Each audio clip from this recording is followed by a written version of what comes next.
Hello, everyone, and welcome to Twilight Epiphanies Talk Radio with Cindy Magnuson, and the show is about to begin. So, slow down, take a seat, put your feet up, and maybe take some notes, because this show is about you, it's for you, and it is designed to help you receive exactly what you need to be a happier and healthier you. Hello, everyone, and welcome to Twilight Epiphanies Radio, episode 30, and the 8th show in the Twilight Epiphanies Honor Roll series. Tonight, I am celebrating two women who are solely responsible for me being here tonight to do this interview. Phillips and Oxana Spivey, who are the founders of Feminine Frequency Radio Network. So my path crossed with these two ladies approximately 3 years ago. I was reaching out and friending people on Facebook, and Stephanie happened to be one of those people, and she private messaged me right away and said, "I'd like you to be on my radio show." And so we decided I would come on and talk about numerology. And that was when she was working with Body and Soul Awareness Radio, co-hosting that with Oksana. So after that show, then I wanted to gift back the ladies and said that I would like to do numerology readings with them, which I also do some emotional freedom technique in there. So in that time, those sessions and doing that with them, I had the opportunity to get to know them more personally and establish a friendship with them. And so we went along. They may have asked me another time to be on the show in between that time, and I think I was busy and not able to get back on with them. And then it was last year, maybe in the March, April time frame going into there, and they sent on a note and said they were forming this network, and they wanted to know if I would come on and be a host in their network. So being a radio host was literally the farthest thing from my mind. Didn't think about it, hadn't had a notion of even remotely interested in the area in this respect. And I initially said, blah, blah, blah. I was a little bit too busy. I had this and that going on. But the two ladies were very persistent. And in their persistency, I want to say tonight and honor them very highly for their vision, for inviting me, for giving me this opportunity, for creating the network, and for putting in already all of the countless hours of work and preparation behind the scenes, not only to start this network, but also to work with the other radio shows that both of them have been doing. And I think I believe Stephanie had said that they have already done 300 plus shows together. And Stephanie also has a show that she did with another young lady, and that was geared towards children a little bit more. So I wanted them to come on tonight and talk about their visions for Feminine Frequency Network Radio, talk about their journeys. How did they get to this point where they have been guided to put together a network that introduces the ideologies that they have gleaned over all of the years that they've participated with others that they've invited onto their show, as well as their own personal lives. So this Feminine Frequency Radio is an extension of who they are. So tonight we're going to learn about aspects of each of them, how their journey unfolded, what the interesting parts of their lives have been that are bringing them here tonight, that guided them into this direction that they've both taken, and what their future visions are. So a little bit about each lady. I'm going to have them mostly give us a lot of the information that I normally might put in the beginning here about them, and just talk in a nice, casual, easy conversation. So tonight is one of those nice, relaxed, joyful times where it'll be like catching up with an old friend, and in a way to say thank you, thank you, thank you for all that you've done, ladies. I highly appreciate both of you.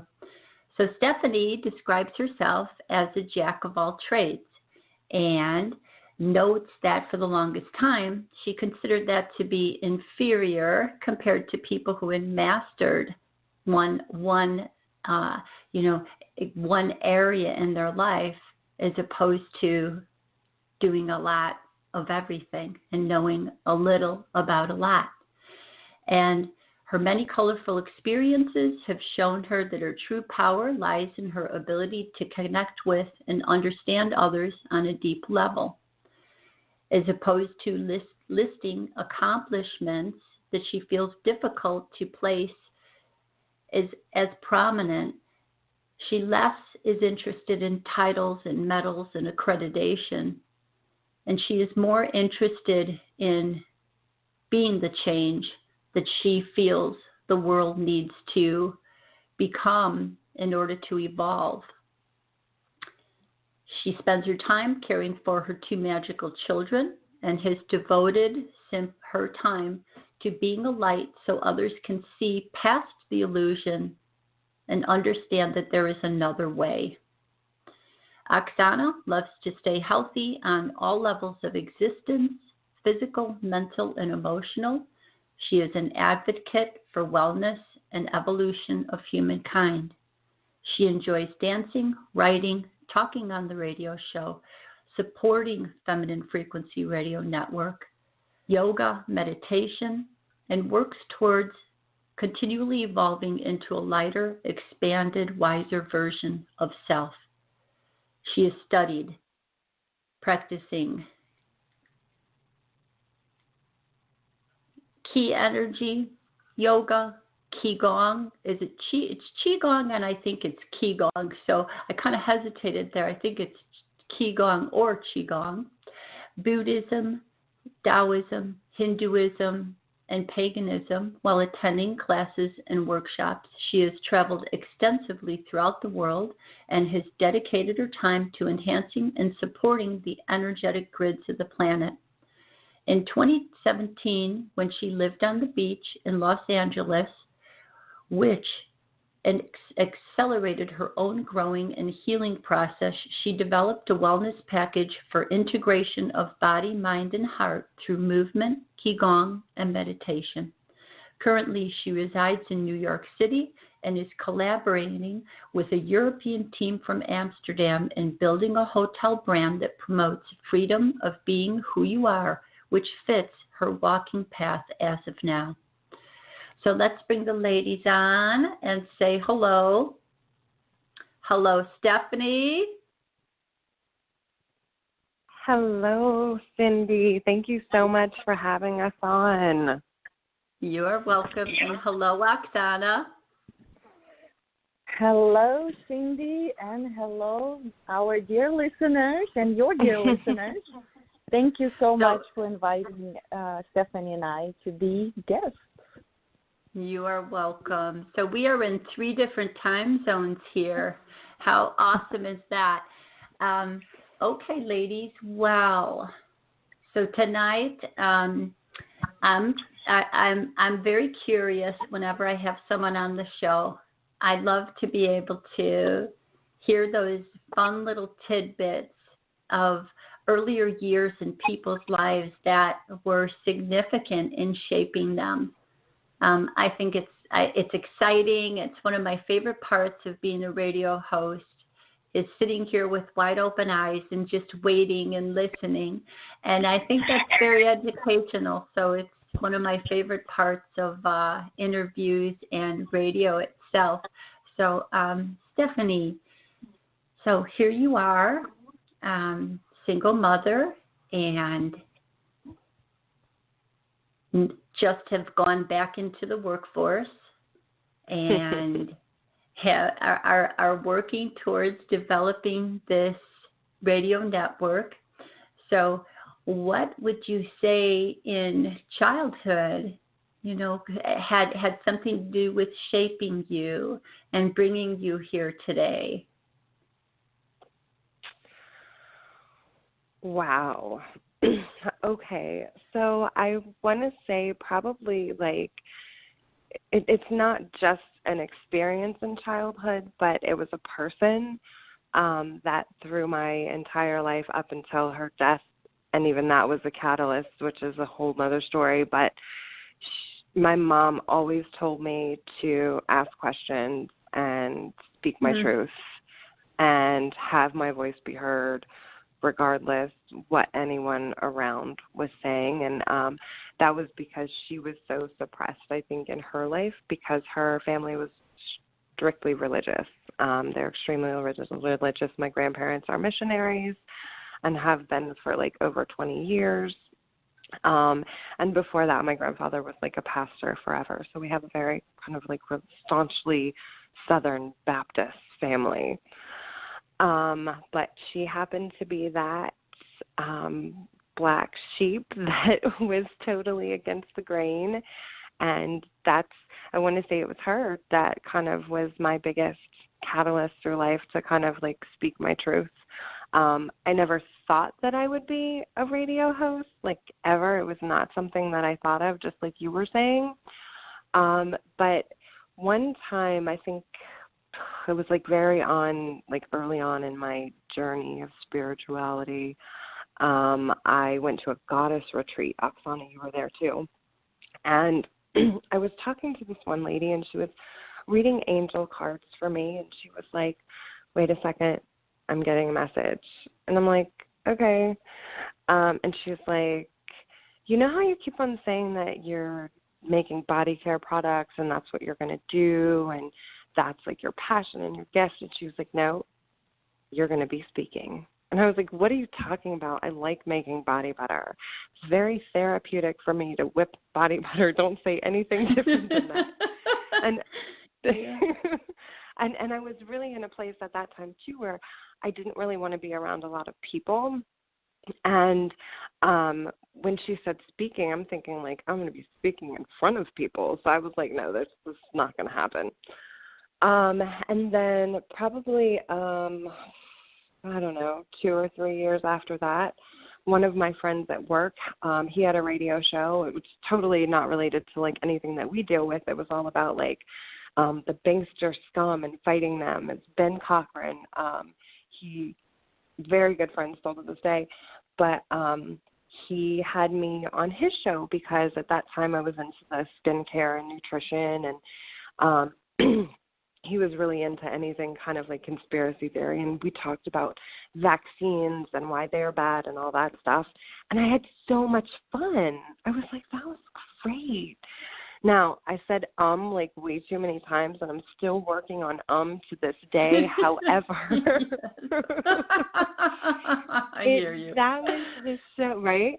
That was the show that kind of opened me up to doing radio, because it's not something I ever thought of, which is funny because everything that I've ever done in my life is something that I never thought I would do. It was just oh, that's kind of interesting that I did that, Yeah. So after doing a show with him, I think I did a second show with him because I had so much fun. And then he was like, dude, do you want to be on the radio? He was like, you'd be great at it. And I was like, oh, wait a minute, that would be fun, right? And then I'm like, Oksana, dude, we sit here and we talk about all this cool stuff. Other people have to hear it, right? Oh, yeah. So in the beginning, the premise was we're just going to get on the radio show and we're just going to talk like we normally talk and just hash out issues and talk about different ways to heal yourself and different topics about not just natural healing, but like quantum physics and cells and like all the different things, like how the universe works and aliens and all that stuff. And then we were like, hey, let's get guests and have people on. And it was so awesome because we got some of the most amazing people on, you being one of them. We made some of the most awesome connections with people. We've made friends, and we've gained so much knowledge. Yes. Amen. Yeah. And I thought you were completely crazy to propose such an idea to the radio show. But you know I'm crazy. well, yeah, that's how I like it. Yes. No, Oxana, I'm going to ask you to, after I ask Oxana a childhood question, her beginnings and what she feels with her influences, and then I'm going to ask you to how you met, because I want to know. I said that. Oh, no, no, we can wait for that because seriously, now, it's only because of my age, but you two kind of like remind me of Laverne and Shirley kind of, you know, because you're just so cute together. It's a good thing, but that's what I think of when I think of you two, you know. It's like exciting.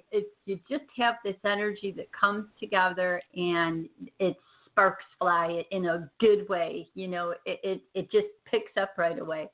So Oxana, what would you say, you know, were childhood influences that you can see were very important that have steered you in this direction and brought you here today? Well, question. What a massive question. I was growing up, and initially, until about 6 years of age, I had this most contagious laugh that I think I slightly regained in the past few years.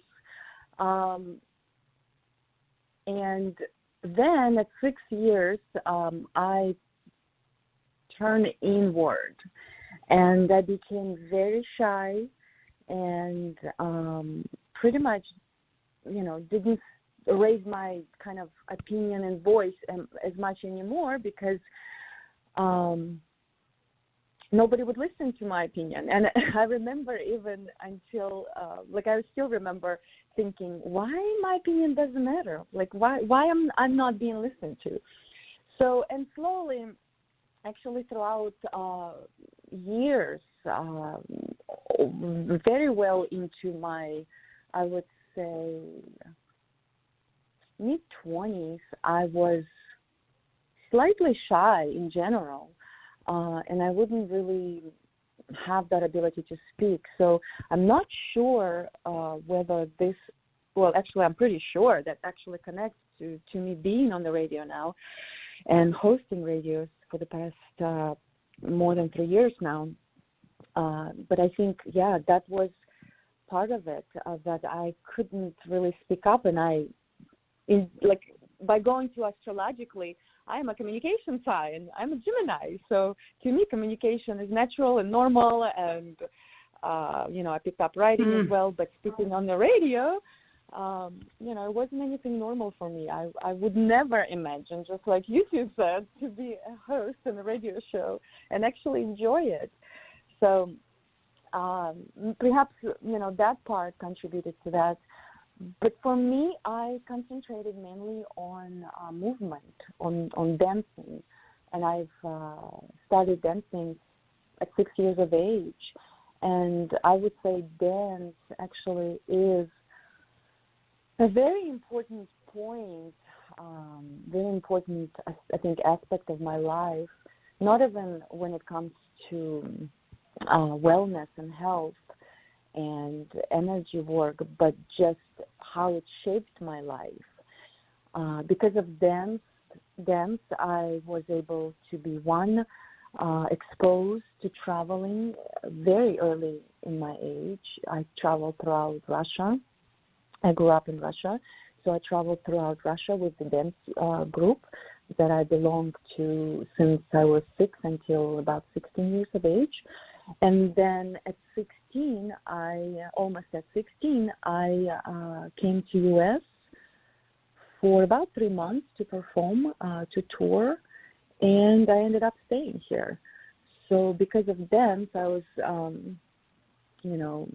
came here to U.S., and then also because of dance, I was able to continue my education here in college. I received a full scholarship for about 2 years to go to college. If I didn't get that, my other option was to go back to Russia. So that kind of shaped the next step, and then it led to the next step and the next step. And jumping kind of ahead, about a year ago, I was able to develop a wellness package that you mentioned, Cindy, already, that not only, providing a good base for everybody to stay well on all levels, but also gave me what I've realized by looking back at the last year, that it was my also huge almost last point of healing and literal rebirth, like internal rebirth. Because initially my package was a rebirth of oneself, and then I kind of changed it into a wellness package, but the actual official name is Rebirth of Oneself. And I literally experienced that. So to me, that was important. And I know I skipped a lot in my history, in my bio, and I can maybe throughout pick up a couple of things. But sure. But going back to more like why I became a host on the radio show is, I think it is more of a coming out of myself and really speaking my whatever it is, at least speaking and becoming, kind of like it's kind of like you're being held responsible in a sense, right? When you're becoming a role model in any shape or form, because when you speak on the radio, when you present something, you are vouching that information to a certain degree, so you have to stand the ground with that information. So I think that's another point to a lot of us who are taking this role of leading the next wave of humankind on this earth, is really becoming that energy that we're speaking of, and being on the public one way or the other holds us responsible for continuing that evolution within ourselves and expanding it on a mass level. So nothing is a coincidence, including getting into this role. So that's a little bit about me for now, unless you have any more kind of questions for me to dive into at this point. Well, let's then go to, because we can kind of catch up with what time frame we're in, but how did you two meet? So Oksana is a dancer from Russia. She is here. She's educated herself. I'm assuming you went into the workforce then with the education that you got, and you can tell us about that. It may be tied in here, but so how did you two meet? I kind of want to say, was it love, friendship at first sight? No, let me, yeah. Steph, let me start this one, and you'll see it because I think it's a little bit better. Yeah. So yes, if I actually stayed in Russia, I see myself, if that was an option in this life, of course, I see myself going to dance for sure. But because I decided to stay in U.S., I became kind of U.S. thinking lady, and thought business was more practical. And I got my education in international business, and then later on, master's in international commerce and policy, even worse. That kept me entertained. And when I received my undergrad, I went through actually massive change in my life. That was 2 cycles ago, speaking of cycles. That was about 14, 15 years ago. So it's, okay. Yeah, just speaking of, astrological cycles, life cycles. And I went through kind of a bit annoying divorce. So I restarted very strongly on a personal level there. And I was looking for a job like any other, early 20s kid in U.S. Only I already dove into the spiritual realm at that time and was, let's just say, in a search of something. At that time, I was thinking happiness.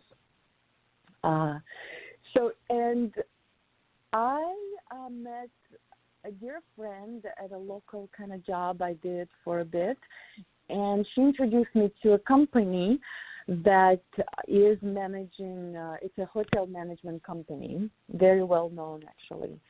And through her, I nicely got that job, landed that job with ease. And that is where I met Stephanie. But it wasn't a love at first sight. Not that it was a hate at first sight. It was just, it wasn't like, oh my God, let's do a radio show tomorrow.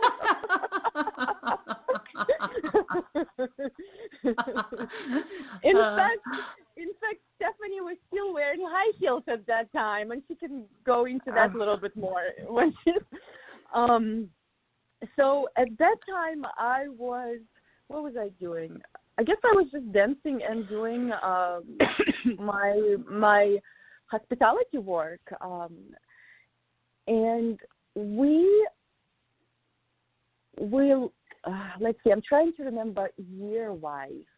We probably, because I worked with the company for 8 years, and I would say first half, maybe a little bit less, we were co-workers and we hung out and it was, fine. But then later on, and I will give Stephanie the mic in a few minutes, things changed in Stephanie's life and perhaps in my life as well. I can't remember details. I started meeting more and more amazing people that did shaman work and energy work, and I started connecting with them more and more.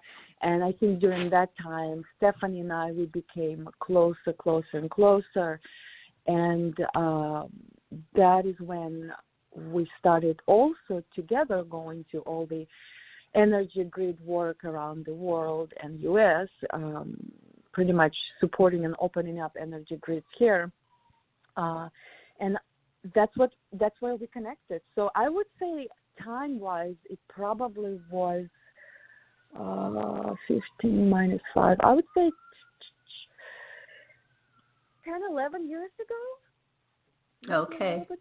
Where we became close, but we met about 15 years ago. So we've known each other that long. Okay. Yeah. Yeah, we met in 2003. Here we go. We became friends in 2008. Okay. And Stephanie, how did you get to this particular job location where you met her? What brought you into there? Wow. How did you get there? Okay. Wow, I was like 23. Yeah, I had just turned 23. I was living with my mom because I'd gotten laid off from my job. And me and my first son, Christian, he was about 2 at the time.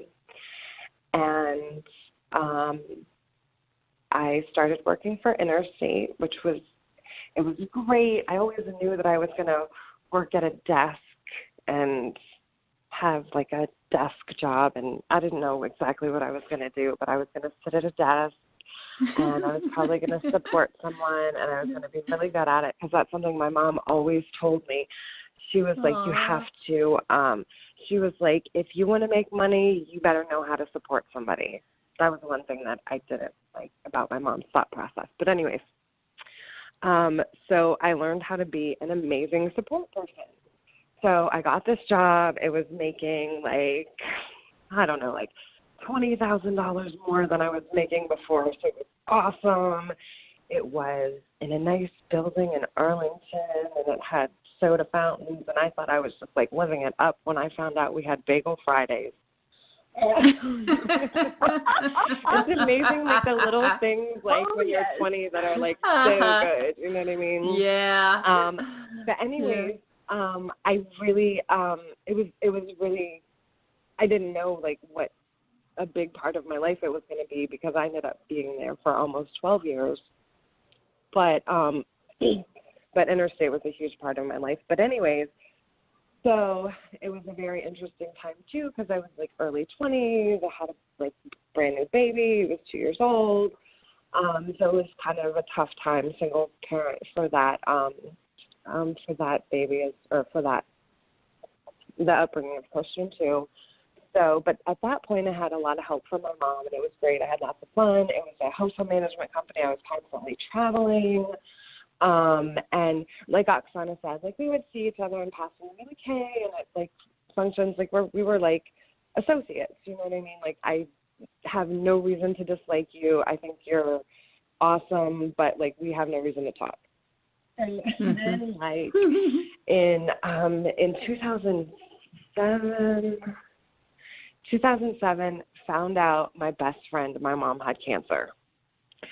And they said she had 18 months, and she literally had 18 months.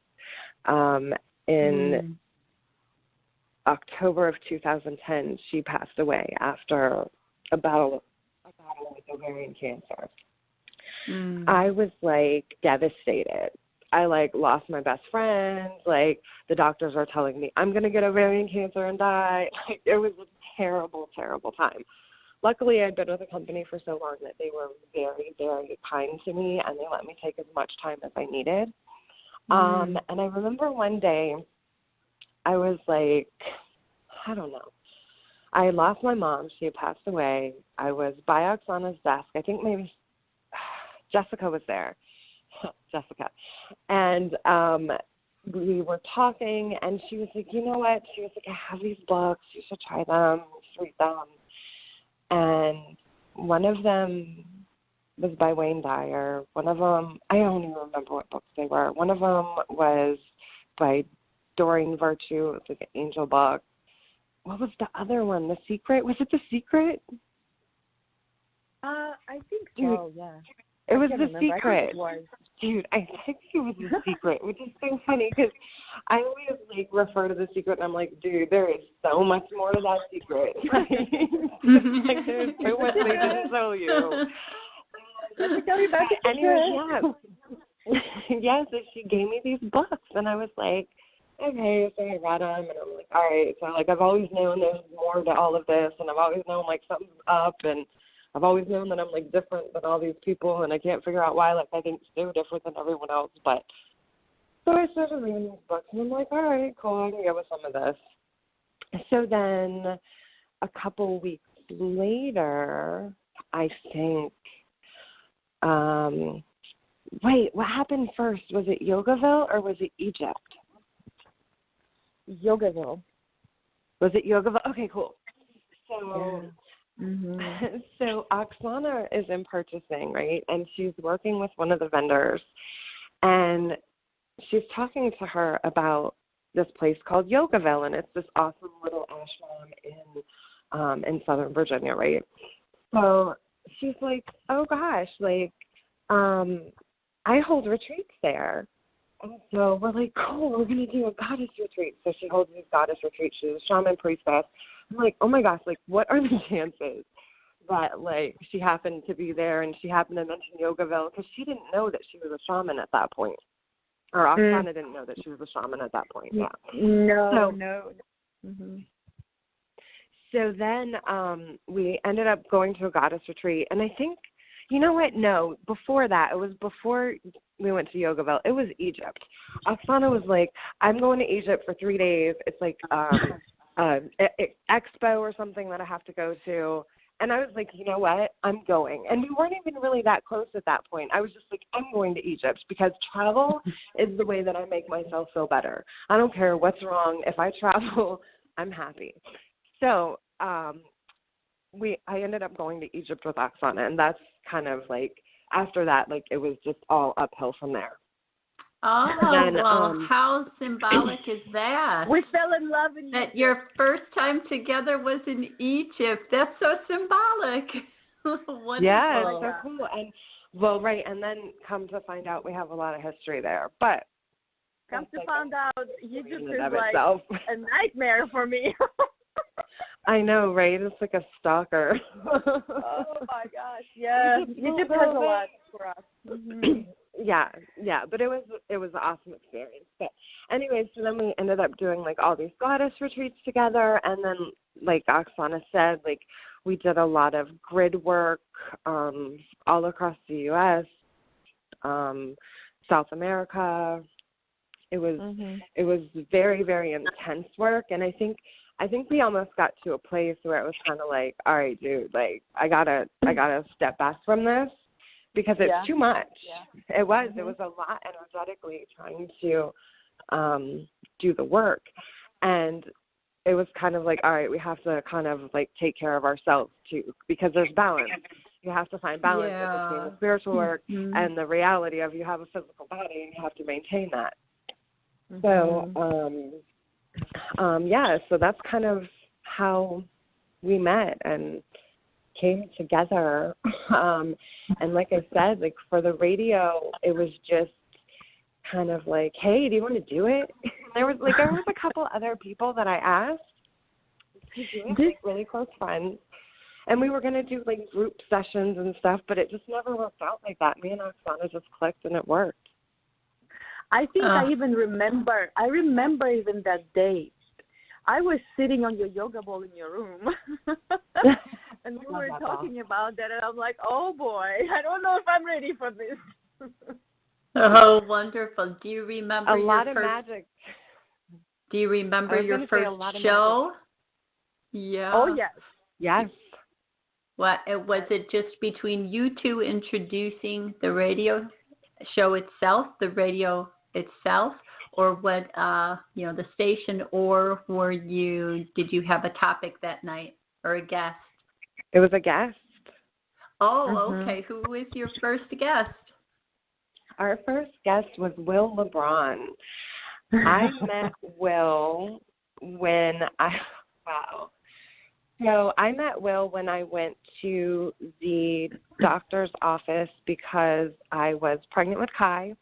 I hadn't yet decided that I was going to do a full home birth, so I was still going to like a regular OBGYN, and he was a nurse. And my problem is I had hyperemesis gravidarum, and what that does is it causes you to be severely nauseous, and I literally lost like 30 pounds in 10 days. It was so bad. I lost so much weight. I couldn't keep any food down. I couldn't even drink water. And I went in there, and of course the first thing they're saying is they're like, here, take this pill and it'll make it better. Well, luckily he was like super into naturopathy and homeopathic medicine and eating well. He was really big into like Dr. Spivey, and he's so full of information. Now, I'm not going to say like 100% everything I agree with him on, but I will say that he is extremely educated and knowledgeable on the things that he's versed in. Sure. But anyways, it was a great show, and it was kind of like impromptu. Like I had met him, and then I called him, and I was like, hey, do you want to do the radio? And he's like, yeah, I'll do it. And now he's doing so well. Like, he's got so many followers on Facebook, and like all these people are constantly like asking him questions, commenting, and it's, I don't know, it's kind of cool to see him do so well. Mm-hmm. So then, go on. I was Is that going you, to say, Oksana? yes, I was going to add that things were just falling into places, and it just felt like it was the right time, the right flow. And just to answer your question, we did do a show just about us, but a little bit later. I can't remember which one it was, but it wasn't the first one. But we had a show where we talk about each other, I think, or we're going to our own stories a little bit. Yeah, we interview each other. I think we did a whole show each on interviewing each other. Oh, yes, I like that. Yeah, I heard, a couple of ladies in the network did that when they were first coming on, and I thought that was so neat. So as far as the dietary changes, I know that both of you eat very healthy. So at what point then did you both each begin to, consume more towards, do you both eat vegan right now? And maybe, Oksana, you can start first. Good question. It's funny, though, for me, because I've always been, to a certain extent, healthy eating-wise, but I wasn't always nice to my body. Always critical, et cetera, just, as a dancer and as a Russian dancer. Should I add any more to that? And then when I turned 33, I believe, good number, I like that one. I always say Jesus number. I'm Jesus age. Which was, almost 10 years ago, like 8 years ago. I was, I guess, diagnosed by doctors that I had fibroids in my uterus. And actually, I'm sorry, just one. And also I had tore labral tear in both of my hips. So I was facing with all of this, and after I did do actually surgery on my fibroid. It's successful and everything is fine. It's been already almost 10 years and I'm doing well. I did not do surgery on my hips. And at that point, even though I've eaten somewhat healthy, I was under a very normal, excessive level of stress as typical American nowadays, which we consider to be slightly normal, right, and healthy. I decided I fully have to look into my body and look into what I eat and how I eat and why I'm having these issues. So at that point, I actually connected with a Korean practice, and I thought I'm going to just address my hips and start healing them naturally. I completely changed my diet fully after I did the surgery on fibroid, because I knew the hormones, all the crap that we eat from meat. At that time, I still ate meat that has extra hormones, and also for a long time, I was taking birth control pills. Nowadays, to all younger girls, I recommend not to go that way. But so all the hormonal level that I've been taking that came from foods, and all the perhaps soy and whatever else I ate contributed to that. And I do believe that. And, of course, stress as well. And at that time, I decided it's time to change fully what I eat and how I eat. And I stopped eating soy, wheat, chemicals, tried to stay with organic, started doing all the necessary supplements for myself. And I also started addressing my emotions and my body at that time, like full blown. And I realized, wow, because before that I was doing all this spiritual work, and I realized I was kind of doing spiritual bypassing and doing, extreme level of meditation just, everything. And but I didn't address my lower part, my lower chakras, I guess. My body and emotions were still, there, attached to plenty of things. And that's when I started to understand the complexity of our system, the complete mind, body, and heart system, emotions, and how it works and how it all intertwine, and how it's important to understand the balance of it all. And that's where the hardcore, night of the soul began, the healthy diet, the detachment and surrendering, the healthy way of talking to my body and what I do and how I approach it started. I went into like this massive, and everything was massive, I guess awakening to my own body in a different way. But my challenge during that time was I was doing all of this, but I still had to go to the office and, pretend everything is fine and do this huge level of work that I've always, for some reason, been connected to. Stephanie knows that. I don't know why. And I believe that's why I got to the point of dropping everything, moving to the beach and living at the beach for a year, where I can really go through my full rebirth into my new way of being, living in my own body. So that's my little story, Cindy. Oh, yes, wonderful. Yes, very interesting. Very interesting. Thank you.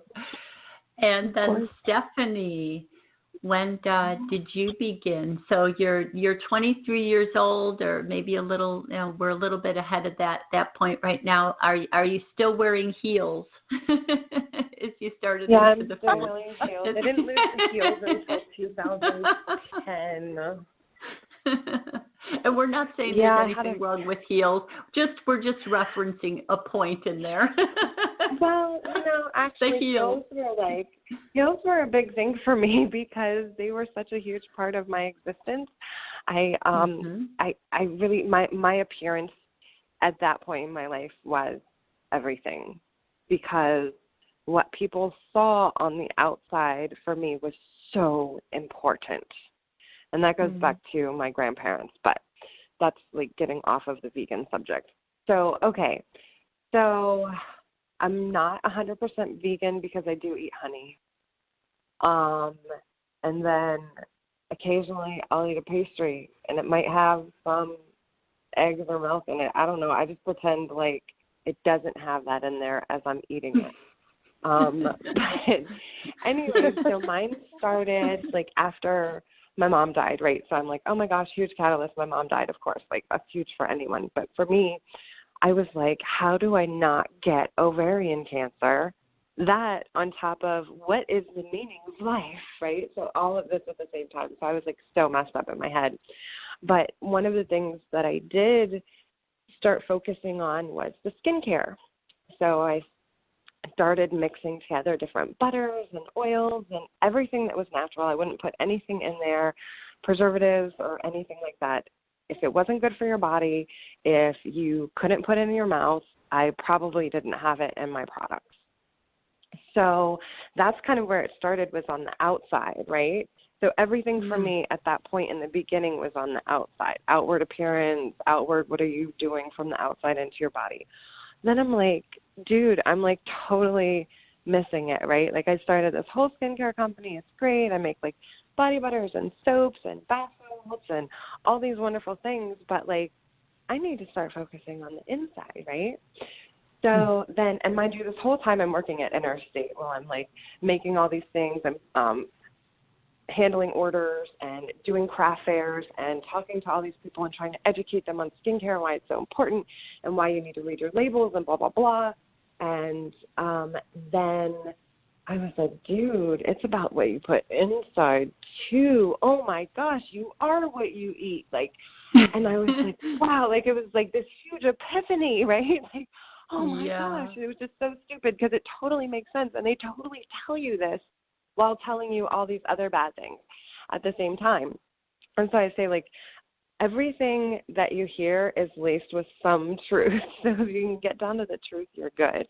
But anyways, so I started looking into nutrition. So of course, like when I like something, I'm like, you know what, that's it. I'm going to do it 100%. I put all my money, effort, time into it, right? So I took all these courses on nutrition. I even formulated my own detox program. It was it was like a 5-month program in 9-week intervals. And I literally took you through the process step by step. We had weekly 1-hour update calls where I talked to you about different things from like, how do your intestines really work? Like your digestive system, what does it do? What's the purpose? Like literally like retraining people to understand their body, listen to it, and just get back to real food. But to do it safely, because Cindy, you can't detox quickly. You have to do it over a period of time, and you have to do it safely, because otherwise you can like really make yourself sick. Mhm. Yeah. And they're done that. Yes. Mhm. Mhm. Yeah. So I did that. I really enjoyed it. But then I was kind of cocky. I was kind of at a place where I had a lot of money because I had interstate. I had the extra income from the side businesses that I was doing. I always had some kind of side business. I even think in there, like, I was making hair bows and making jewelry, too. Like, it's nuts. But, like, I can't just do one thing. I'm like, I need something to do. Wait. Let's talk about the bows.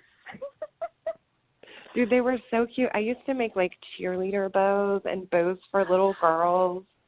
And I would take special orders. It was so much fun. Cindy, she was so adorable. Like, I remember her, like, making those little bows, and, like, you cannot, like, not smile when you see them. Oh, yeah. And seriously, like, in my house, like I had a 5-bedroom house, right? So in the bedrooms downstairs and, like, the whole, like, utility room, which was huge, like, I had, in one section, I had my body butter, shea butter stuff. And if you open the cabinet, I literally looked like a witch because I had all these different herbs and spices and all these essential oils. It was awesome. And then in the other room, I had like all my bow stuff, all my packaging stuff, because of course I had to gift package all of the wonderful products that I was making, right? And then I had my jewelry making supplies as well. It was crazy. All going on at once. And you wonder why I can't seem to focus on any one thing. You are a jack of all trades. Yes. Well, but that's okay. Well, it keeps it interesting. It is all an extension of one, correct? Of one creative drive, of one creative passion, and some of us like that extra stimulus of new stuff like that. So wonderful. Yeah, and it's so definitely all about experience. Yeah. So, well, so then now I don't do the detox program anymore. I got laid off of Interstate in 2015. January 2015 was my last day. And like I said, it was almost 12 years I was there. It was crazy. But it was a huge closing of a chapter because after I got laid off later on that year, I moved to California. Me and Kai's father were not together at that point, so I was like, you know what, I'm not letting anything hold me back from my dreams and what I want to do with my life. So I moved to California, totally unprepared. I literally, like, got rid of everything in a 5-bedroom house, and I packed what I could, and I gave some stuff to some friends and family to hold on to. They're still holding it. We'll see what happens when I get back to get it. But I was like, you know what? I'm going to California. And our goal was just to come here and stay for a few months and then I was going to move in with my cousin Kristen that lived in Southern Virginia. And 2 weeks after we got here, I got a call that Kristen had been killed in a horrible car accident. So that changed everything, right? Total, like, it's just crazy because it's one thing after another that year. Yeah. And then after that, I went back to Virginia, spent a lot of money because I had savings, because I had severance and savings, and I had money from another car accident that I was into. People like to hit me, that's the universe's way of saying, wake up, Stephanie. But luckily I got a settlement with it.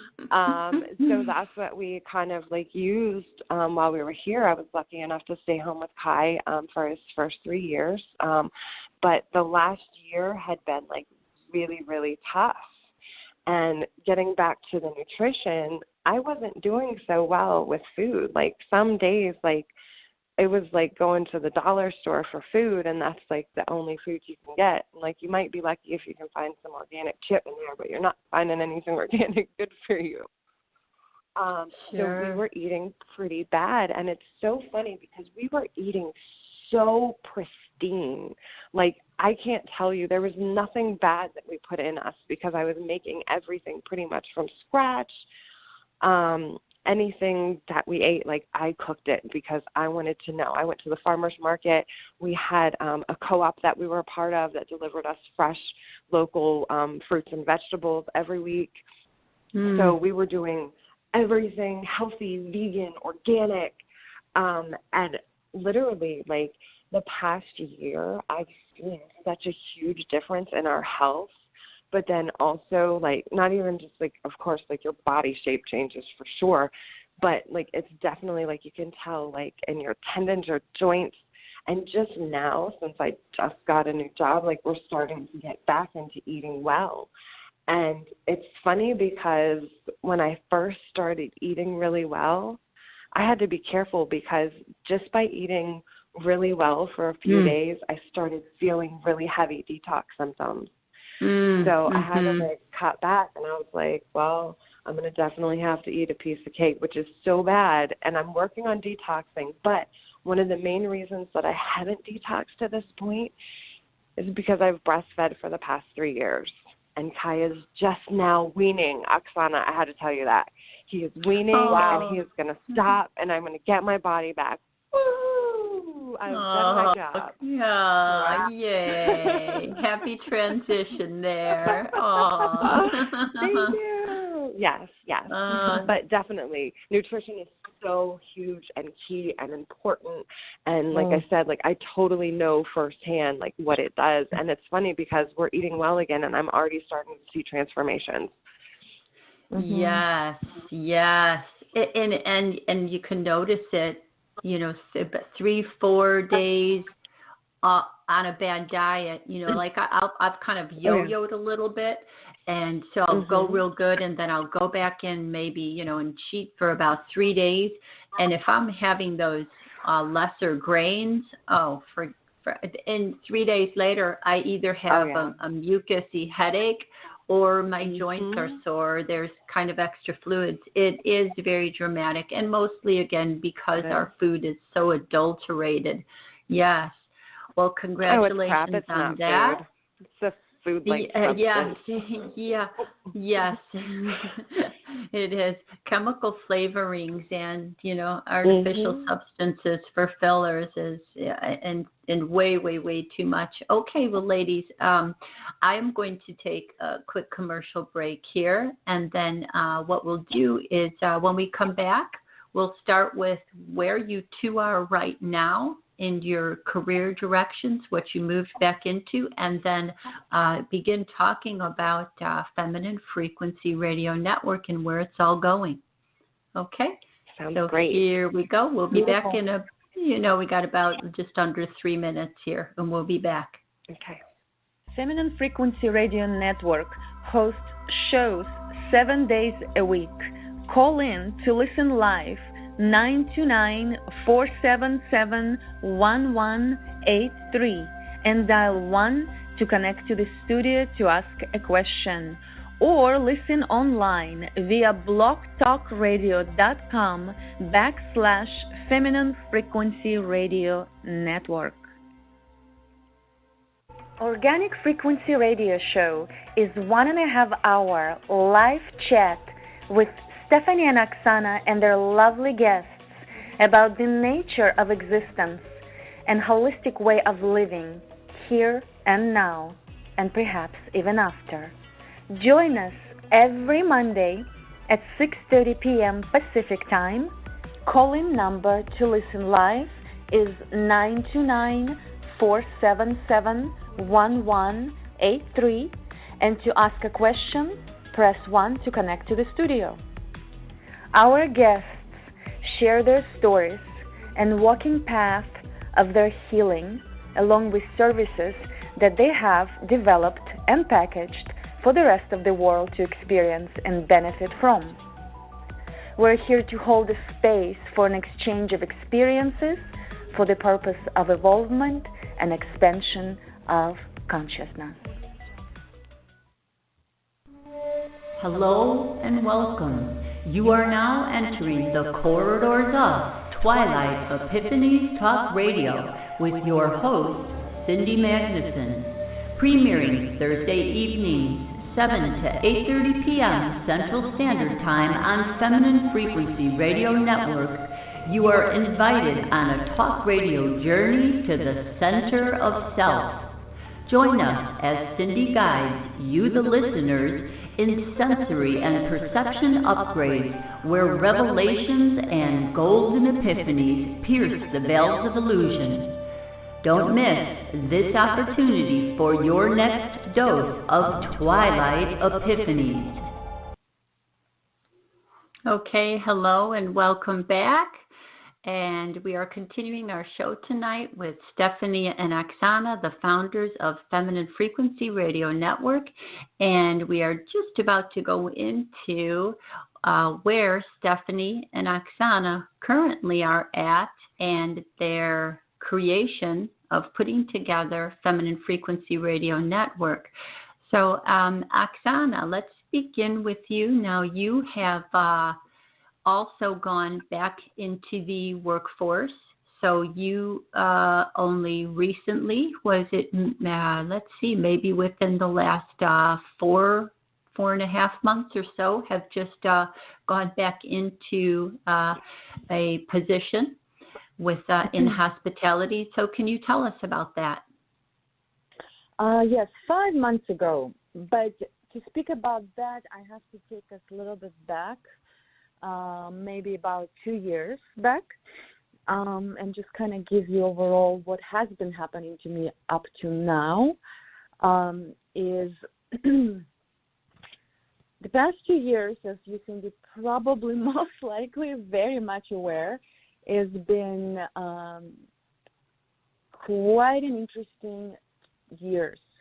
For some it's more, for some it's maybe just a year or even less. For me, predominantly it's been 2 years of this, what the heck am I doing? What the heck am I doing? And I literally, about a year ago, quit 2 jobs in a matter of 6 months apart.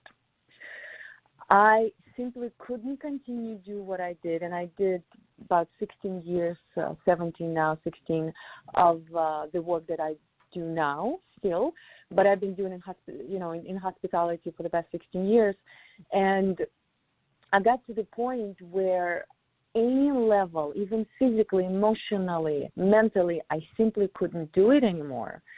And I realized, because I was going through this period of this heavy detachment, heavy surrendering detachment from whatever wasn't right anymore energetically for me. And I quit 2 jobs in 6 months. Actually, let me back it up. I quit a job in D.C. area. I don't know how many, probably 2 years ago now. Wow. And I was very, clear about what I want to do next. I knew I have this desire in me to create this wellness package. I don't know why, but everything around me and within me was saying this is the right thing to do. Yeah.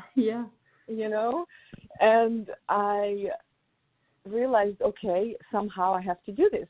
So I hired this business consultant, not a cheap one, and every week we would be working on my business setup, online business setup, and creating my brand, creating all of, logos, everything that comes with that, and establish it online. So I started doing that when I still worked full-time in Washington, D.C. Then I realized I cannot continue the job in Washington for a number of reasons, and I want to move to the beach, to Los Angeles. And it, of course, helped because Stephanie already was there. Yeah. See how it also happened? Nice. And I just, I found another position in Los Angeles that I thought I would be with for whatever time, while I'm, to be on my own and to run my own business and to finish up and establish this package that I've been working on slowly throughout this couple of years. But the actual, doing the videotaping and preparing the package physically, I haven't started until I moved to Los Angeles. And when so I guess I've been hit from a number of points. And the way I was hit, because I will take you to the moment now, but throughout this process that I've gone through, moving to LA, then moving back here to New York now, is I was told by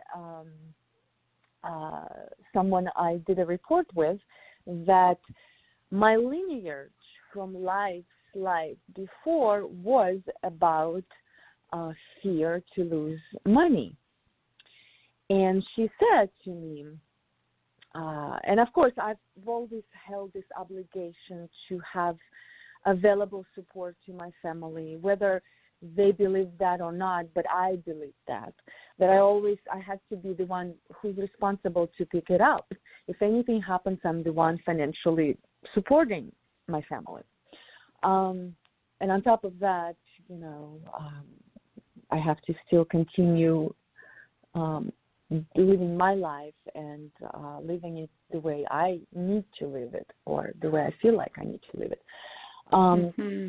So, and what I understood looking back is, actually, she said, when you face that fear, everything will be fine. And I'm like, okay, well, all right, fine. But how do I do this? Okay, fine, I will work on this. Yes. And you never know how it will happen, right? Because you can never prepare to face something when it's not happening to you. You don't know how it's going to happen.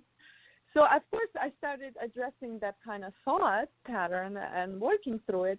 But then I've got hit with situations where I lost money, and lost money the way where I felt like I was wearing pink glasses, like I was under hypnosis some sort, where a year or two ago I wouldn't make those kind of decisions. Why did I make them this time?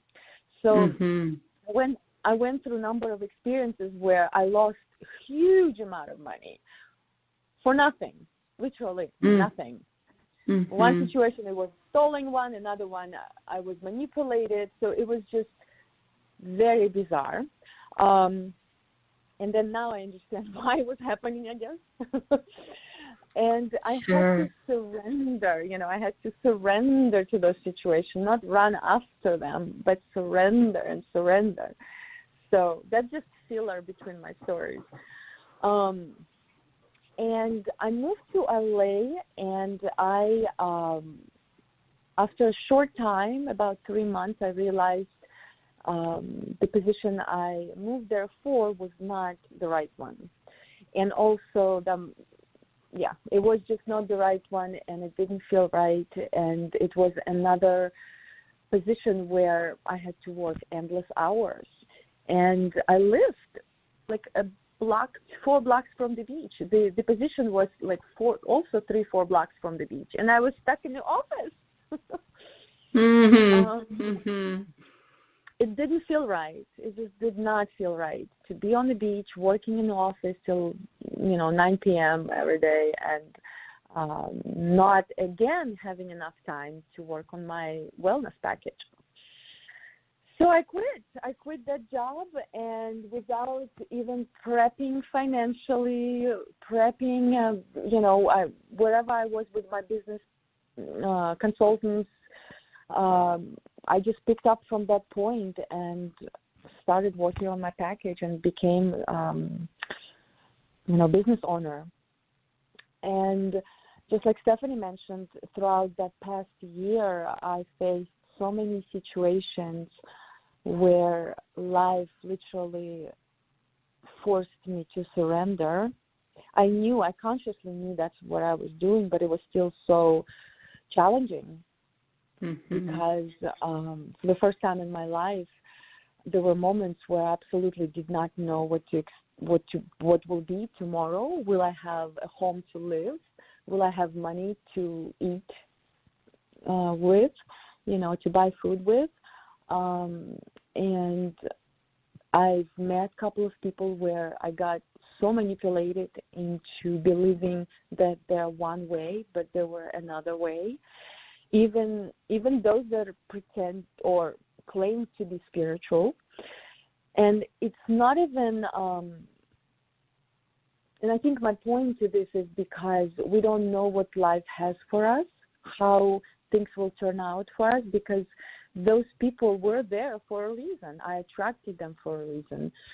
So they will push me this past year to really get to the point where I'm now, internally and physically. If it was maybe easier, maybe it would take me even longer. I don't know. But it was so harsh and so fast in this past year, facing number of like drastically crazy situations where it was this huge shock to my system. And my system was completely revamping itself with the energy waves that we've experienced and with my personal circumstances. I got hit on emotional level and on like bodily level as well. So it was this complete surrender and transformation of my system and how I even present myself to the world, and really connecting so deep on a with my intuition, and really realizing that I am the only one who knows about me the most.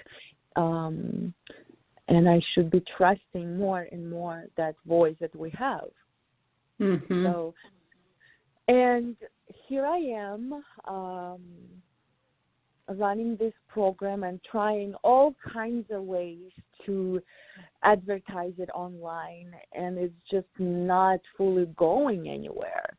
Everything is prepared and everything seems fine, but like different ways, and Stephanie even was part of it as well. We've tried to advertise it and reach out to even investors, and nothing was just making it flower the way I expected it, or the way I thought it would go. Sure. Maybe I, expected it more too.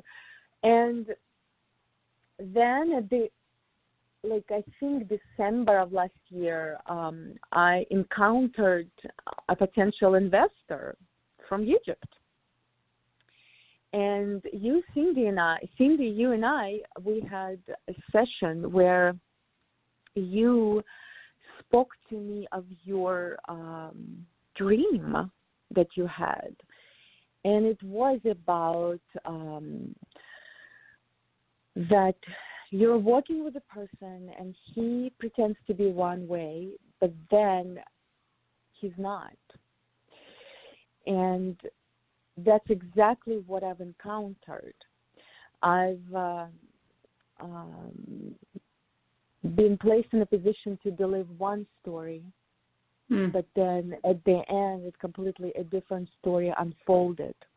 And that situation truly put me into the energy of being suicidal for a very short term. And when I crossed that path and started releasing that energy more and more, I was really forced to connect to myself and really understand how I was internally, how I was showing myself to others.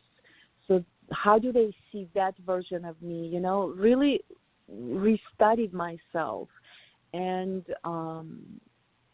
also I understood that how important it is to be balanced, because when we're balanced energetically, we don't have those opening portals that allow other darker, heavy energies to connect to us, because I was literally,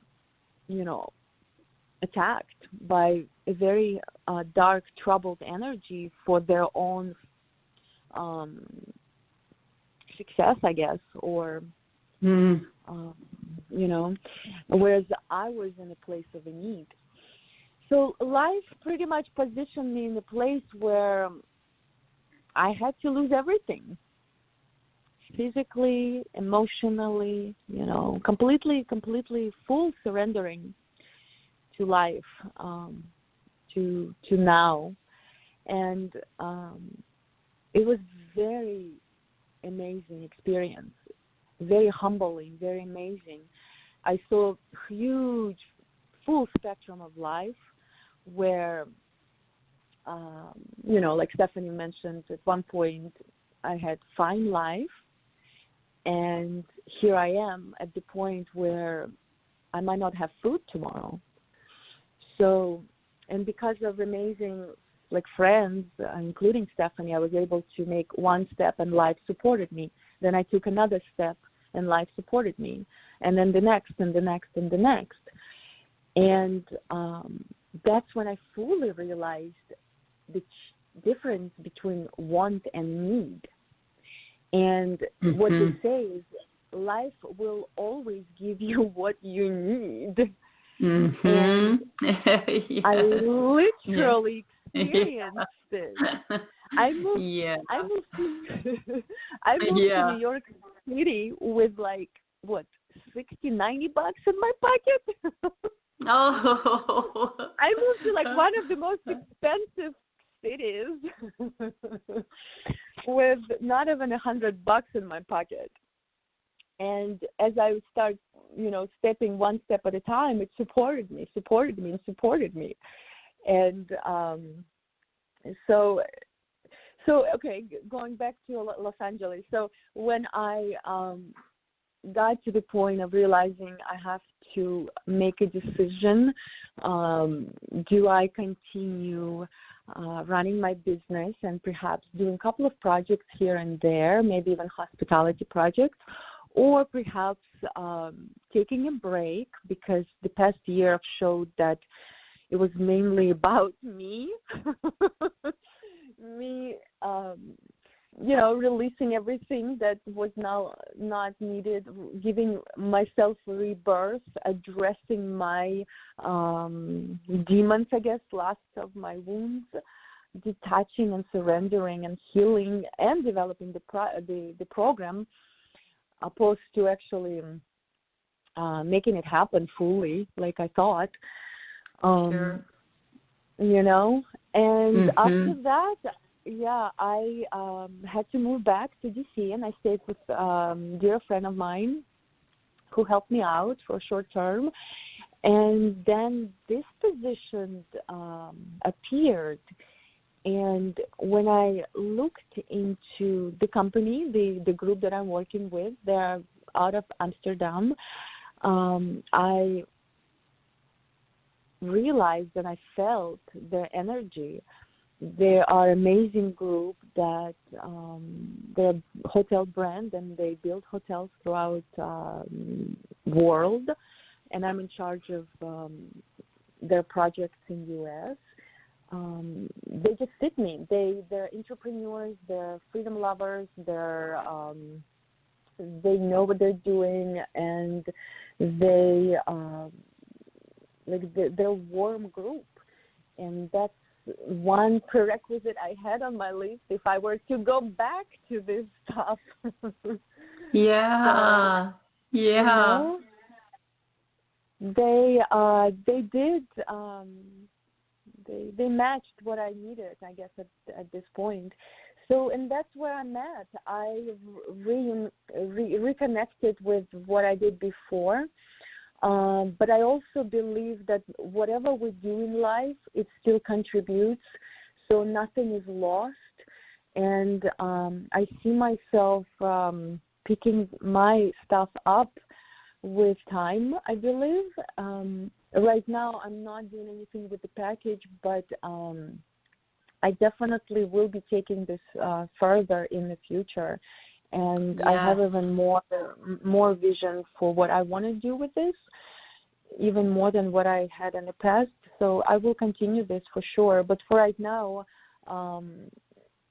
I am working on me right now. Now I think it's me time in regard to personal life, I think I'm more interested to create my relationships that are meaningful, not just for the sake of continuing my energy work, spiritual work, but also just personal, just simply enjoying life and being healthy and being, actually, I guess that model that we're talking about, being that healthy new version of me. And I think I owe that to myself for sure. That's where I'm at. Yes, that's a great victory story. Yes, the breakdown and then the rebuild. Congratulations on that. I'm happy for you. Very happy. Thank you so much. You are welcome. And then Miss Stephanie, so you also have returned back to the workforce. And how are you doing? Yes. Because Stephanie, by the way, is the person that I would call up several times and text in a hurry. And this happened on the show. Help. What does this mean? There is a lot to learn about radio and the interesting things that can happen. And so I was speaking to Stephanie a little bit more, and then Stephanie has been very busy, but luckily I've been able to answer a lot of my own questions lately. I'm getting my big girl radio shoes on now. You are doing so well, Miss Cindy. Thank you. But so how are you doing? And how are you adjusting? And where are you at? Well, it's really interesting because I'm not just going kind of back into the workforce. I'm going back into the adult world, right? So I've been doing toddler things, or baby things for the past, 3.5 years. And not quite 3.5, but almost 3.5 years. And it's really interesting because before that, I was in kind of a hermit phase already where I was only working from the office maybe once a week. So the rest of the time I was at home. So I was always home probably since about 2000. You know what? No, I'm going to say my whole life. I was really a homebody my whole life. But this time I was really in hermit mode where I really didn't go out and I really didn't do anything except for my craft fairs and then work when I had to. And then having Kai, that kind of further secluded me to home because, dude, it's just easier if you're home because you have everything you need. If he poops on himself, if he needs his juice box, if you know what I mean, whatever he needs, it's at home. Yeah. It's just easier to be home. And you know what? I didn't have to take a shower every day. It was great. I would be in yoga pants. So literally, like, it's a huge transition into, like, reality. So luckily, it's just a temporary position. I'm actually covering for someone that's out on maternity leave, so I got to spend some time with her and impart some of my natural birthing knowledge on her. So I'm hoping it's helping her out. So that was kind of cool. And then it's a really nice, easy transition back into the workforce. And it's kind of funny because I'm glad that it's a temporary position because I have commitment issues, and I feel like by June when the contract is up, I'm going to feel like taking a month off to go do some stuff. So I don't know exactly how that's going to happen yet, but magic has been happening. I'm so glad Oksana had mentioned kind of just how things happen and you don't expect it, but life just provides. Because magic had just been happening like left and right. Where I was staying, we got a notice that we had to be out like in 2 weeks because we were kind of subleasing from someone else and they had to leave. So we were like, I was like, I don't know where we're going to go. I was like, so I found a place that I could store my stuff at a friend's house. And I was like, guys, we might be sleeping in the car for a little while. I'm not really sure, like, but we have each other, so it's cool. Everything's gonna be fine. It'll be like an adventure, right? Like, yeah. and I was totally gearing up for like this adventure of like, I don't know, like almost continuing like down the hole or something, but that wasn't my time for that. I think I had experienced enough. And like I had mentioned before, I was very cocky about the nutrition and the wellness. And it's very easy when you have lots of income to make sure that you stay on top of those things. Now, not that it's impossible to do it with a little bit of income. There are ways to be healthier. But it's really easy when you can just walk into Whole Foods and, like, spend $400 on a shopping trip like nothing, you know, get all those special, like, superfoods like Shilajit and spirulina and moringa and, like, all those awesome things, the reishi mushrooms, all that. But, so I think that I had to have that experience of getting to that place so I could do, like it said in my bio, like I had to be able to relate to people again because I feel like I had spent so much time being spiritual and being such a good little kind of vegan that like I had so much ego about it. And I had to be knocked on my face and like, look, like people are really going through things. And like if you have to worry about like putting something on the table or putting gas in your car to get to work or like having to like buy some form of like, I don't want to say medicine, but like herbal medicine or something, you know what I mean? And it's like, oh my gosh, I don't know what I'm supposed to do. And then especially with Kai, it was difficult because getting a job, it's kind of pointless to have a job if you're spending, I mean, I'm spending $200 a week on daycare, you know? So if I'm only making like $300 a week, is it really worth it once they take out taxes? So it was a very, very, very like awakening situation for me. Like I had to wake up to like, there are people out there going through stuff. So you can't just be like, well, fine then, don't take my advice and get cancer, you know, like then not that I would say it exactly like that, but like, I'm sure that's probably how it came out to some people. So I'm very glad that I had this experience. It was tough and I don't wish it on anybody, but I'm grateful that I had it because I had forgotten what it was like to just be a normal person. You know what I mean? Like just because there's, I mean, people are not necessarily bad just because they go out and eat a cheeseburger. You know what I mean? And I'm like, oh my gosh, you're terrible. How could you kill that animal? You know, it's such a low vibration. Da, da, da, da. You know what I mean? Like it was so bad. But so anyways, so now that I've had that experience and I'm getting back into the real world, I'm much more like realistic and like able to talk to people, like I think on a better level. I don't know, that sounds right, but like talk to people like, I don't know, like from a different place and not from a place of like you could do so much better.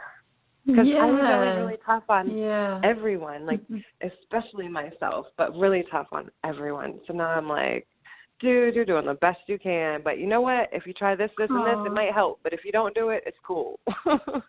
This is wonderful news. I remember, doing some, work with you, and we were working on opening that door, where you would be around people who you would have that comfortable conversation with, that you could be yourself and it would be flowing. And here you are in it. You were already helping, the lady that you were, replacing for this time, with birth information. There you go. That's awesome. Yeah.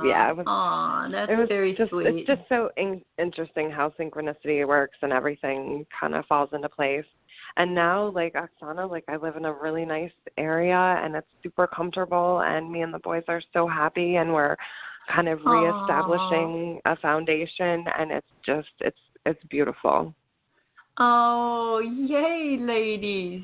Oh, that's awesome from both of you. I'm so happy. Yippee. I'm just beaming on the inside. So that's wonderful. Congratulations. And then so you're together now with the Feminine Frequency Radio Network, and this had its official launch back in, you launched it officially on Lionsgate on August of last year. And so we are approaching about our, 6-7 month run here, approaching 7 months. And so you two, I'm familiar, of course, with your visions and your reasons for bringing it together. And I'm sure that having done so many radio shows already, for the audience, we were talking a little bit before the show here, and being still just about 7 months in for me here, I am a talker and I do love to communicate. So this just gave me that extra reason to reach out and ask some very interesting people to be on the show. And I couldn't even say that it's possible that there is a favorite show, but there is something favorite and wonderful about every show that I've done that just brought me to some new level of self. The show, every show always brings in something new. Tonight brought me so many joyful moments to hear about you two ladies talking about, what came to mind first of all that was important events that influenced you, in your lives earlier. It was so much fun. So you have gathered all of that with what you have been working with in all of the guests and your own development, your own enlightenment process and coming to here. So what is your reasons for the bringing this together and starting this network? How did that come about? Maybe Oksana? Yes. Yeah, I could start. I'm actually going to take it a little bit more personal and then talk more how we actually got to this. I always, as a kid and even as an adult, always couldn't connect and couldn't really feel that belonging here. I've always questioned when I was little, I loved my parents, but I don't know if they're my parents. Like, I always kind of question. I'm like, why do I have them as a parent? So I never really felt that warmth, like, within me toward my life in general until, when I started realizing what everything is and why I didn't feel like that. So I never felt some sort of belonging to anybody. And actually this point came to me when you were talking, Cindy, to take me to answer the question about network frequency, feminine frequency, because it's a connection, right? And for me, like when Stephanie and I, we were in Los Angeles, we realized that things are changing, and we would love this, support, this network that supports each other any given moment, And the feminine frequency radio, I believe, is important because, one, it does focus on feminine energy, which is needed on this earth, on this planet. We are balancing out ourselves here, so we need to be balanced between feminine and masculine energies. So this network is moved towards feminine energy because of that. It's not just for women, but it's feminine energy that is residing within each of us, including men.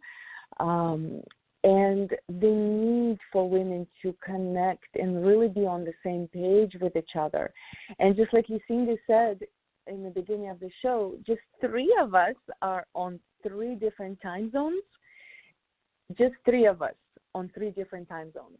And we have hosts right now from different countries. Mm-hmm. So I am excited that we're connecting energetically throughout this planet. And we're talking and sharing our stories and supporting each other and evolving and expanding. So for me, this expansion is very important because I never felt belonging to anyone throughout typically any of my kind of even relationships or, family-wise until maybe just a number of years ago. So for me, having this network, it's on a personal level, it makes me feel amazing, and on a mass level, it's very important energetically. And Stephanie and I, we just, I don't know, it was like a bulb in our head, I think. Yes. The like Laverne and Shirley hour got together and it lit up again. Yes. Well, because we started with Body and Soul Awareness Radio for about 2 years. Then we transitioned to another platform, and then under Organic Frequency Radio. And then we realized, why not expand it? Why not connect to those that are on the same understanding level of where we want to go? Where as beings, not just this life, but what's beyond? How do we want to approach that? How do we evolve? But how do we ascend on a mass level if we don't connect? If we don't put our puzzle together? Because each of us, in my view, we're like pieces of puzzle. We connect and then we contribute to each other's evolvement and growth, and it's so important to have tribes, because you can't do everything. You can't be everything. I mean, you are everything. Yeah. Mm-hmm. Yeah. That to feel each of our piece of the puzzle and fit in where we belong. And yes, and yeah, that is very important. And then share, what we each have, and to just, have those types of relationships that share. Yes. Oh, so wonderful. Yeah. So the light bulb went off. Yeah. And yes. Yeah, no, I just wanted to add, Oksana, you're doing a great job, but I just wanted to add to the masculine and feminine aspect of it because I have 2 boys. So I saw how important it was that females heal because we have the wombs that everyone comes through, males or females.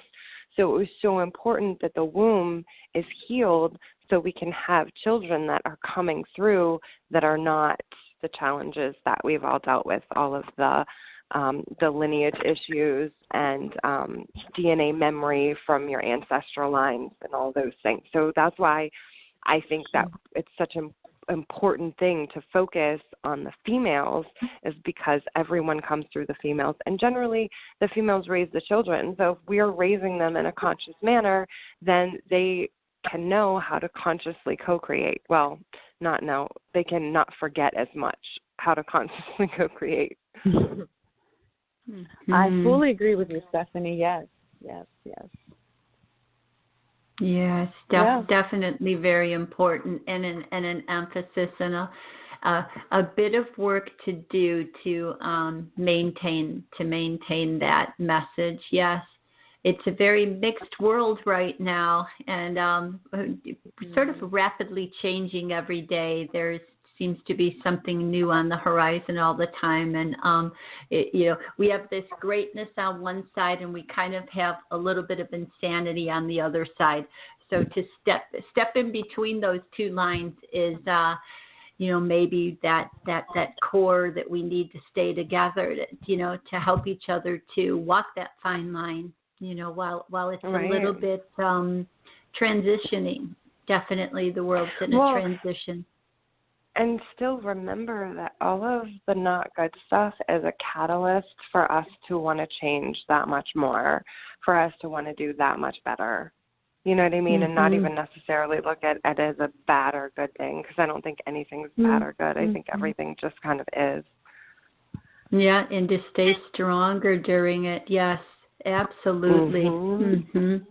Yes. Yeah, really, it's so crazy because I keep on getting flashes in my mind, and I hate using this because it's such a popular symbol or whatever, but Wonder Woman, dude, I totally feel the Amazon women are coming back together and we're going to get stuff done because it's time. It's time for us to reclaim our power within ourselves, but also together because we're so strong together. Yes, and we know how important that unity is right now. It has to be a cohesive force on some level. With the shows, I'm always trying to emphasize there is something to be unified about, even amongst our differing opinions and belief systems. There's still some core in there to be unified about, and that has to be the majority of the focus, and then kind of just work through, what the differing belief systems are. Yes. And also, just to add, we would love this because we had also in mind for this network to expand as it grows, and we are curious to even take it as far as connecting physically and start doing events and take, and ultimately do something like Woodstock. Here we go. I want to do something like Woodstock. I do. Okay, so there'll be less hardcore drugs. We'll find our own Osho, put him in the middle. Yes. You kumbaya around him. I'm kidding. Okay, I'm in, and that happens to be that happens to be the second healthy Woodstock event that I've been invited to also. So as you know, I am not only do I service in my business here, but I also moved some of my services into a gentleman's business who is up the street, and he's holding a summer Woodstock type situation, just that same one. I'm sure it's in that same area level of what you're looking at. So I'm in. I'll go to them all. Anyone out there who wants to invite me, I'm there. Yes. Well, I'll tell you what. You were talking earlier about, as I was talking about that I didn't envision at that time when you asked me about being on the radio show, but when I did have my first awakening experiences, I had wanted to initially hold big healing festivals. So I would always envision myself being on the stage and having different groups of people representing their different cultural levels and songs, their type of dance that they do, and bringing unity into that. In fact, there is some big event that happens in another country on a yearly basis that does this already. And I would be up there and doing, prepping everyone with like emotional freedom technique, understandings, where I'm talking and moving everyone into a more balanced state sort of. And I was even planning who was going to be like the MC with me there, and then how it was going to be set up in sacred geometry. So I've always enjoyed this space and have definitely needed to free my voice up more. This was an enormous experience for me to be speaking out loud, and especially some of the areas that I am speaking about and some of the guests that I've had. So it's been a little bit of a breakdown myself and, feeling very heavy with being able to, it's almost like that, as you said, Oksana, when you were talking about you had to go through those places where it's basically old fears from the past, and the situations are mimicking the same energies, but it's within there in the breakdown, the dark night of the soul. And the same thing, Stephanie, you said, when you were at home and going through that, having to look at, not having something and getting that understanding for it and breaking out of those old false concepts of self. And in that time, then rising out of that. But the breakdown is challenging. So I actually also, through doing the shows here, am still in the end of that process of, breaking out and coming out of that fear of speaking out and expressing myself in a larger venue area. So definitely, I think then we were meant to join up again because our visions are all united. There you go. That's awesome. It's amazing. It's amazing. Yeah.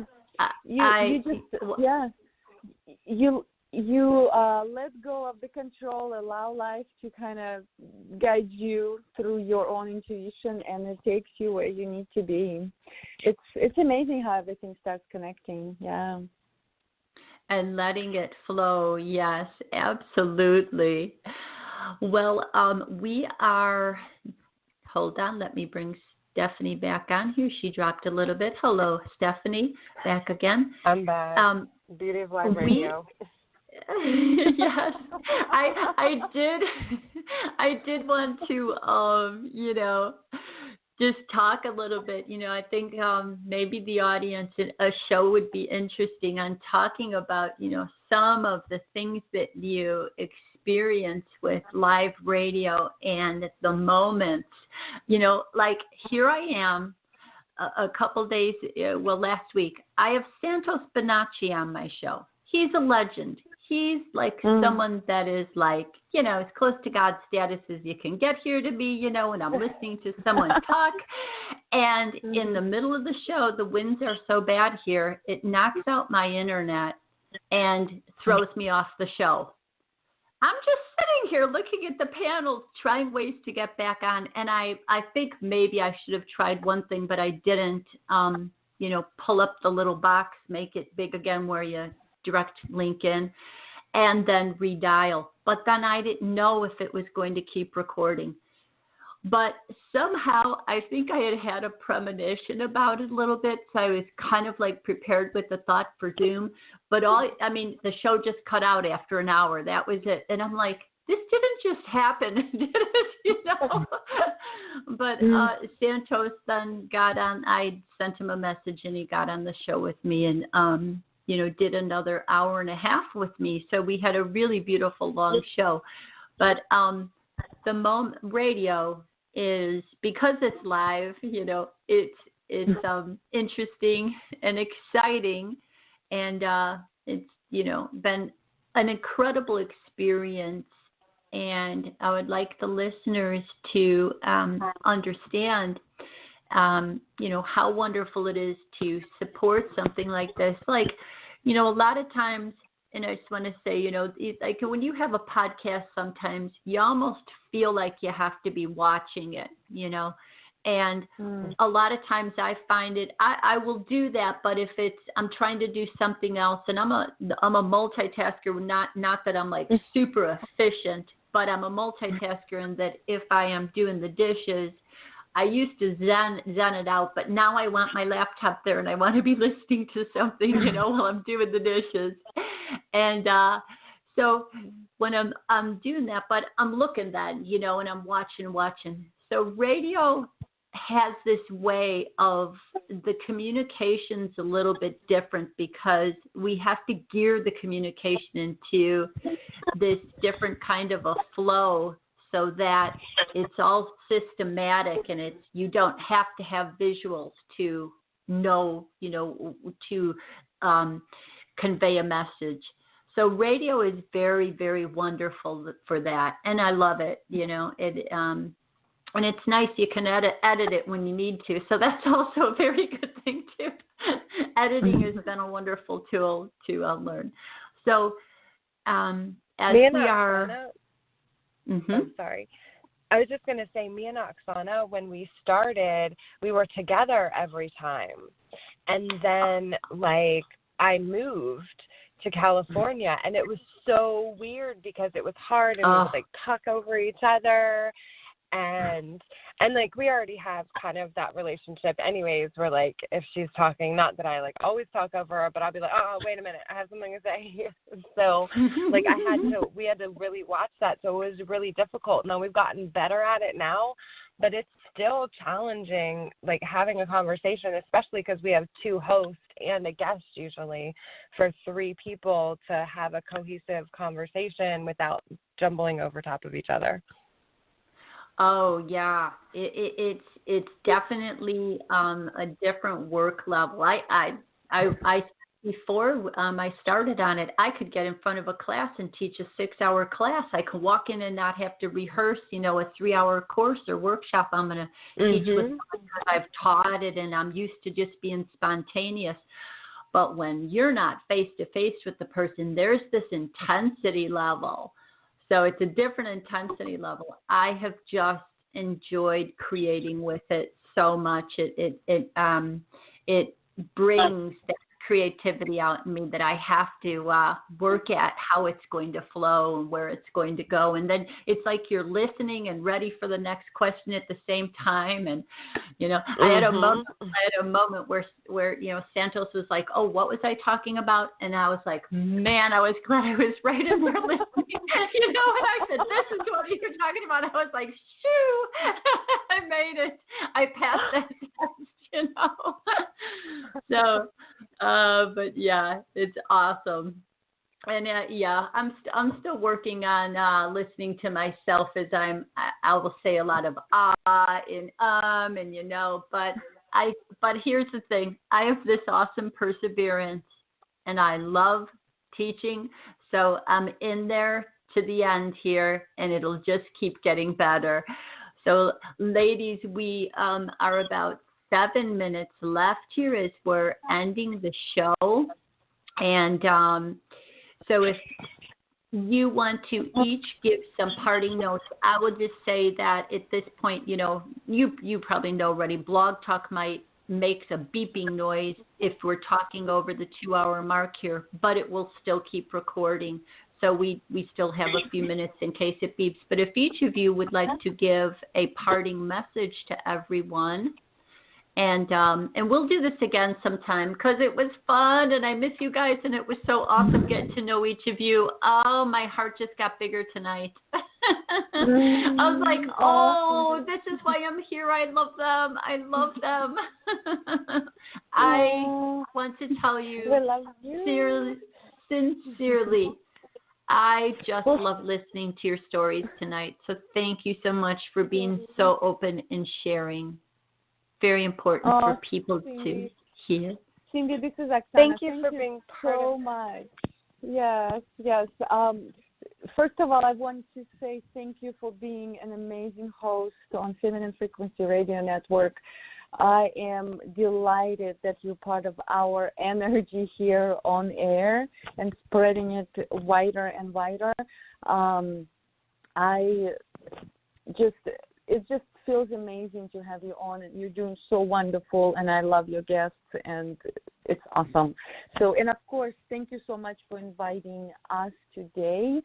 And what I want to leave listeners with is self-love,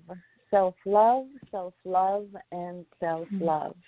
And to understand and feel self-love, sometimes you truly have to hurt your own self, because the self-love that we typically start with is not typically what we end with. So there are different feelings to self-love, and the true hardcore acceptance is of yourself and of everything is, to me, that is self-love. And I think that's the main message that I would love to leave our listeners with. Thank you. Yes, beautiful. Thank you, Cindy. Thank you. Yes, and I just wanted to say, Cindy, thank you so much for being part of our tribe. I know Oksana was mentioning it earlier, but it's just so important right now that we have a tribe of people, and we don't all have to think exactly the same way, but as long as we're all pretty much in the same chapter and the same page, if not in the same sentence, you know. So thank you for being such a beautiful part of this whole experience, just my life, but also the Feminine Frequency Radio Network. So thank you very much. And what would I leave our listeners with? Be true to yourself. Whatever your truth is, find it and let that lead you, because there's so many things in life that will try to steer you in a different path, and something might be good for one person, and it doesn't mean it's necessarily good for you. So you need to find whatever it is that is for you and go with it. Beautiful. And don't drink the Kool-Aid. Stay true to you. Don't drink the Kool-Aid. Oh, gosh, I know. And if you did drink it already, detox from it. Detox on all levels. Yep. Oh, well, thank you again, ladies. And then I will be talking with you again towards the end of the month, as we are going to be having our meetup meeting. And I definitely will say that my heart is open and allowing and ready for our Woodstock event. I'm all in, and we will just allow the universe to deliver and unfold in all ways. So good night to everyone here, and I will be seeing you in 1 week. I will be announcing during the week who's coming on next on the show. So have a good rest of the evening, ladies, and we'll be talking with you soon. Bye-bye. Bye, Cindy. Love you. Bye, okay, love Cindy. you too. Much love. Kisses. Okay, you guys too. Bye-bye.